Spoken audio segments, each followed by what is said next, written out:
Alors on va enchaîner avec l'équipe Social Farming. Je crois que c'est est-ce que c'est la bonne prononciation, Social Farming. Alors, ils ont travaillé sur quoi? Je ne me rappelle plus, donc je prends mes petites notes. Les Social Farming, ils ont travaillé sur l'atelier du piment. Donc sujet proposé par l'atelier du piment. L'idée c'était de voir quel type de produits, d'offres de services pour tourisme haut de gamme on pouvait proposer autour du célèbre piment d'Espelette.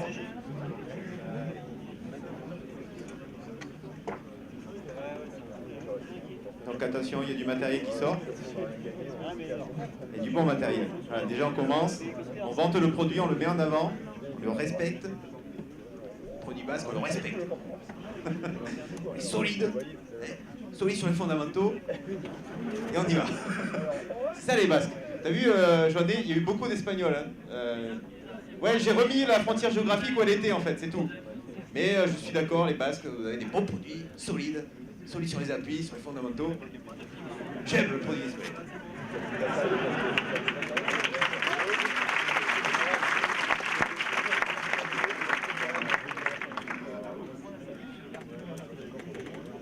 Donc bonjour à tous, nous sommes l'équipe de l'atelier du piment. Donc nous travaillons avec l'entreprise familiale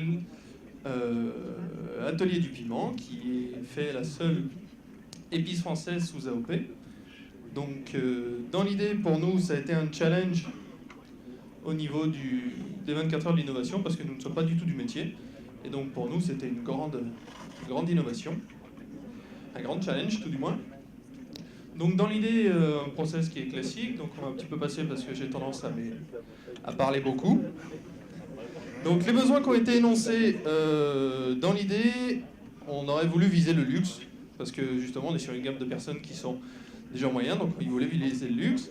Il aurait voulu se différencier de la concurrence, puisqu'ils sont 180 producteurs à faire du piment d'Espelette, dans le coin. Donc il voulait créer la rupture, mais tout en continuant sur la tradition, puisque pour lui c'est important. Donc il nous a demandé de développer le marketing indirect existant, qui existe déjà avec le bouche à oreille, et il aurait voulu capitaliser sur le cours de cuisine qui est déjà existant pour pouvoir attirer le luxe. Donc en a découlé de ces 24 heures de l'innovation 4 idées. La première qui est donc de capitaliser, comme je l'ai dit, sur les cours de cuisine, en proposant des cours de cuisine sur ses produits qu'il vend chez lui, avec des chefs étoilés qui sont réputés du coin, qui pourraient donc donner des cours sur comment cuisiner le piment d'Espelette.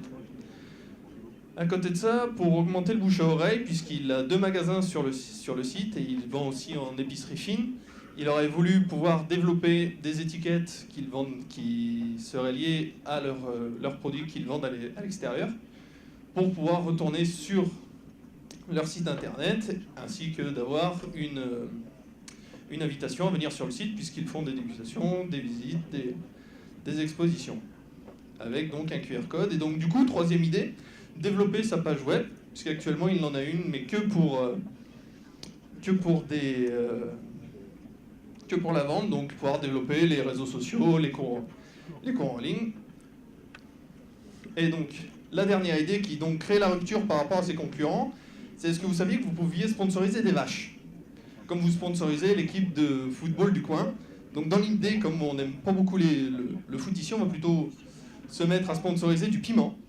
Donc en fait, l'idée, ce serait pour une certaine somme sur Internet, vous financez une pousse de pieds de piment en question, avec une caméra qui surveillerait vos pieds de piment, qui serait accessible 24 heures sur 24, 7 jours sur 7, pour voir comment elle pousse, pour voir si les piments deviennent bien rouges.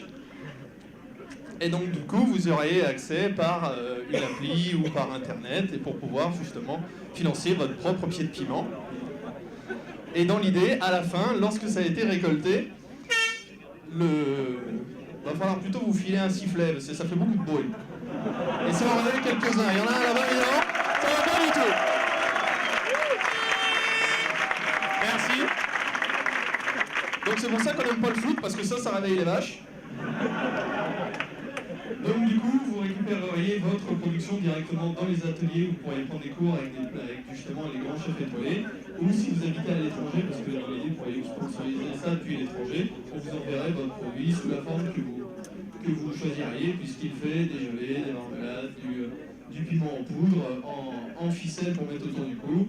Et donc vous choisirez un petit peu ce qui vous intéresse. Donc du coup, c'est parti du Internet et du Everything, puisqu'il faut tout connecter désormais.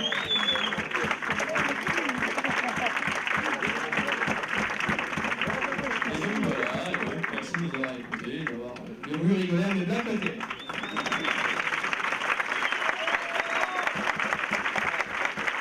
Alors, il y a un concept quand même, là. On va parier sur du piment, c'est un bon petit concept. Est-ce qu'il y a des personnes de l'atelier du piment qui sont... Ah, mucho, là. Ah, mucho. Alors, un petit mot peut-être. Je te fais passer le micro, bougez pas.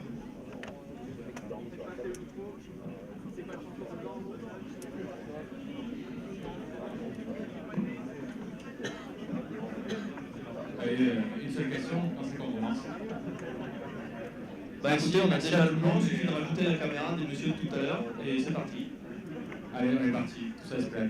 Merci.